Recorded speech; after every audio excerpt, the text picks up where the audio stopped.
Guys, कौन सोच सकता था कि एक साधारण से स्टंटमैन और एक्शन डायरेक्टर का बेटा अपनी बेहतरीन एक्टिंग के लिए नेशनल अवार्ड जीतेगा। लेकिन मेहनत और संघर्ष से ये कारनामा कर दिखाया विक्की कौशल ने, क्योंकि विक्की कौशल को हाल ही में उरी फिल्म में किए गए शानदार एक्टिंग के लिए national award for best actor मिला। लेकिन आज से कुछ साल पहले विक्की कौशल को ना तो कोई जानता और पहचानता था, लेकिन आज विक्की कौशल ने बॉलीवुड में मेहनत करके करोड़ों दिलों में जगह बना ली है। और इस सब की शुरुआत हुई 16 मई 1988 से, जब सपनों के शहर मुंबई में विक्की कौशल का जन्म हुआ। उनके पिता का नाम श्याम कौशल है, जो कि एक स्टंटमैन और एक्शन डायरेक्टर काम कर चुके हैं, और वहीं विक्की कौशल की मां का नाम वीना कौशल है। इसके अलावा विक्की कौशल के छोटे भाई का नाम है सनी कौशल। और विक्की कौशल के शुरुआती समय को देखा जाए तो उनकी फाइनेंशियल कंडीशन ज्यादा अच्छी नहीं थी, क्योंकि उनके पिता को काम के खास पैसे नहीं मिला करते थे। और इसी तरह विक्की ने अपनी schooling Seth Chunnilal Damodar Das Barfiwala high school से की। और आगे चलकर Rajiv Gandhi Institute of Technology से उन्होंने इलेक्ट्रॉनिक्स एंड टेलीकम्युनिकेशन में उन्होंने इंजीनियरिंग की भी डिग्री ली। उनके पिता चाहते थे कि विक्की के पास एक अच्छी नौकरी हो, इसलिए वो विक्की को पढ़ाई के लिए मोटिवेट करते रहते थे। लेकिन विक्की पढ़ाई लिखाई में शुरू से ही सामान्य छात्र थे, लेकिन उन्हें मूवीज देखने का काफी शौक था। लेकिन उन्होंने अपने शौक से परे ग्रेजुएशन कंप्लीट करने के बाद एक आईटी कंपनी में जॉब भी की। लेकिन कुछ महीने काम करने के बाद उन्हें एहसास हुआ कि वो जॉब के लिए नहीं बने हैं। फिर उन्होंने जॉब छोड़कर फिल्मों में खुद को आजमाने की सोची। शुरुआत में अपने पापा के साथ सेट पर जाया करते, साथ ही साथ उन्होंने किशोर नामित कपूर एक्टिंग इंस्टीट्यूट में एक्टिंग भी सीखी। और एक्टिंग को और भी करीब से जानने के लिए विक्की ने गैंग्स ऑफ वासेपुर फिल्म में एज एन असिस्टेंट काम भी किया। और यहाँ पर काम करने के बाद उनकी एक्टिंग स्किल्स काफी अच्छी हो गई थी। और फिर पहली बार विक्की कौशल फिल्मों में काम करते हुए नजर आए 2012 में लव शब्द चिकन गुराना में एक छोटा सा रोल मिला। और फिर उसके बाद 2013 में experimental short film Greek out, 2015 में बॉम्बे वेलवेट जैसी मूवीज में सपोर्टिंग एक्टर काम करते हुए नजर आते रहे। लेकिन अभी तक वो इतने फेमस नहीं हुए थे जिससे लोग उन्हें जान पाए। लेकिन कहते हैं ना, टैलेंट एक ना एक दिन सामने आ ही जाता है, और कुछ ऐसा हुआ विक्की कौशल के साथ, जब उन्हें पहली बार as a lead actor Masaan film में काम करने का मौका मिला। लेकिन इस फिल्म के लिए राजकुमार राव को लिया गया था, लेकिन किसी वजह से राजकुमार राव ये फिल्म नहीं कर पाया, तो विक्की को मौका मिल गया।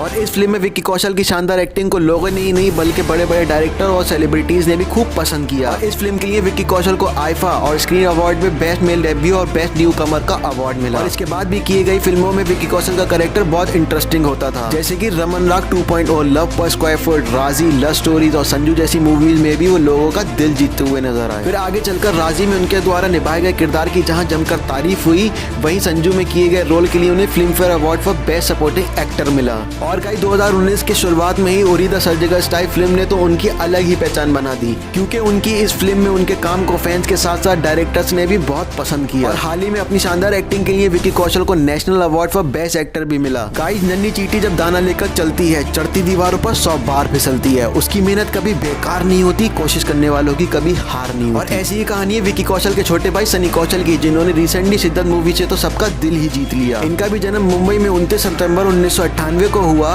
वो बचपन से ही एक ब्राइट स्टूडेंट थे और उन्होंने कैट अकाउंटेंट इंस्टीट्यूट ज्वाइन ही किया था कि उनकी एक्टिंग सीखने की लगन उन्हें कहीं और ही खींचने लगी, और उन्होंने अपनी पढ़ाई बीच में ही ड्रॉप कर दी। शुरुआत के दिनों में उन्होंने मकरंद देशपांडे के साथ काफी थिएटर्स में काम भी किया, जिससे उनकी एक्टिंग इंप्रूव हो गई। सनी के फादर श्याम कौशल हमेशा से ये चाहते थे कि उनके दोनों बेटे किसी के हेल्प से नहीं बल्कि खुद के टैलेंट के दम पर इंडस्ट्री में आए। उनके इसी ड्रीम को पूरा करने के लिए सनी ने दिल्ली में बैरी जॉन एक्टिंग इंस्टीट्यूट को ज्वाइन किया। सनी के फादर उन्हें बचपन से ही इंस्पायर करते आए हैं। उनके फादर 1978 में मुंबई आए थे, तब वो बतौर स्टंटमैन काम किया करते थे। बहुत लंबे टाइम तक मेहनत और स्ट्रगल करने के बाद उन्हें रेप्यूटेड एक्शन डायरेक्टर का दर्जा बॉलीवुड ने दिया, और उनका काम उन्हें हॉलीवुड तक पहचान दिला गया। अपने पापा के इसी हार्डवर्क से इंस्पायर होकर सनी ने जल्दी एक लो बजट की debut movie sunshine music tours and travels से 2016 में बॉलीवुड में कदम रखा। और उसी साल उन्होंने एक short film love at first sight और एक वेब सीरीज ऑफिशियल चुटियागिरी में भी काम किया। इन सबके अलावा सनी ने बतौर असिस्टेंट डायरेक्टर दूसरे डायरेक्टर के साथ काम कर चुके हैं। गुंडे, माय फ्रेंड पिंटू उनके असिस्टेंट में बनी हुई 2 मूवीज हैं। सनी चाहते तो अपने पापा के दम पर जल्दी बॉलीवुड में अपनी पहचान बना सकते थे। बाजीराव मस्तानी, गुंडे, दंगल जैसी मूवीज में उनके पापा ही एक्शन डायरेक्टर रह चुके हैं, तो इनके बेटे को इजीली बॉलीवुड में ब्रेक ना मिले ऐसा हो भी कैसे सकता है। फिर भी सनी सपोर्टिंग रोल्स करने से कभी हिचकिचाए नहीं, और 2018 में अक्षय कुमार की गोल्ड मूवी में हिम्मत सिंह का किरदार करके सबका दिल ही जीत लिया। सनी को उनके पापा की बात आज भी याद है कि तुम श्याम कौशल के बेटे हो, ये जानकर तुम पर कोई इन्वेस्ट नहीं करेगा, बल्कि तुम्हें अपने टैलेंट के दम पर ही अपॉर्चुनिटीज लाकर खड़ी करनी होंगी। और बस इसी वजह से सनी जब भी ऑडिशन देने जाया करते तब वो हमेशा अपना सरनेम छुपाया करते। उन्होंने 5 साल के लंबे समय में काफी ऑडिशन दिए और उन्होंने भोजपुरी सिनेमा में भी अपना लक ट्राई किया। फिर उन्हें अपनी टैलेंट के दम पर अपनी पहली movie sunshine music tours and travels में एक अनाथ का किरदार निभाने का मौका मिला, जिसको उन्होंने बखूबी निभाया। सनी अपना आइडल अपने फादर और ब्रदर को मानते हैं। दोनों के ही बॉलीवुड इंडस्ट्री में जुड़े रहने की वजह से ही काफी कुछ उन्हें सीखने को मिलता रहा है। सनी कहते हैं कि उनके ब्रदर एज एन एक्टर नहीं, एज ए इंडिविजुअल उन्हें इंस्पायर करते हैं। और रिसेंटली सनी की एक फिल्म आई है शिद्दत, जिसमें उन्होंने जग्गी का किरदार निभाकर सबको रुला कर ही रख दिया। तो ये थी कौशल ब्रदर्स की कहानी। कमेंट करके जरूर बताना कि आपको वीडियो कैसी लगी।